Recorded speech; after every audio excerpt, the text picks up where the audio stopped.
भोलि मेरो पनि तपाईँ पालो आउला मन्त्रीज्यू, हामीले ताकेर बसेको छ, हामी पनि यो देशमा बलियो तामाङहरू पर्छ, बुझ्नुभयो? राणाको पालोमा भीमफेदीबाट गाडी बोकेर आउने तामाङहरू हामी पनि यो देशमा 4 नम्बरमा भोट पाएर आएको सम्माननीय प्रधानमन्त्री केपी शर्मा ओली पहिलो भोट, सेकेन्डमा मैले सिधै हालेँ सभामुख महोदय, सेकेन्डमा रवि लामिछाने, त्यसबेला डाक्टर सुनिल, त्यसपछि मैले भोट पाएको यो देशको जनताले हामीलाई पत्याएको छ। तपाईँहरू जस्तो यस्तो तरिकाले गऱ्यो भने देश कसरी पुग्छ, चलाउन सकिएको हुन्छ। त्यो हिसाबले सभामुख महोदय अझै 2 कार्यकाल बजेटको व्यवस्था हुन्छ।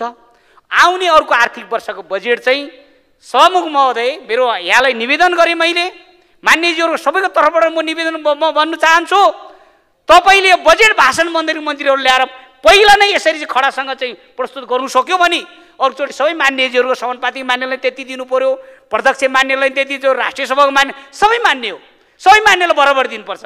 यस्ता हामीलाई 15वटा चाहिँ 15 करोडको बजेट दिएर सरकारले जनता बेच्नु पाइँदैन। मेरो जिल्लामा सभामुख महोदय मैले सिधै हालेँ, मेरो जिल्लामा 6वटा गाउँपालिका, 2टा नगरपालिका छ, 64 वटा छ, 1,89,900 भोट छ त्यहाँनिर। त्यो भोटको कदर गर्न लागि 15 करोड बजेटले मन्त्रीज्यू चल्छ। रामेछाप 6वटा जिल्लाले घेरेको छ, सिन्धुली, ओखलढुङ्गा, सोलुखुम्बु, दोलखा, काभ्रे, सिन्धुपाल्चोक, यस्तो जिल्लामा हामीले कसरी गरे जाने?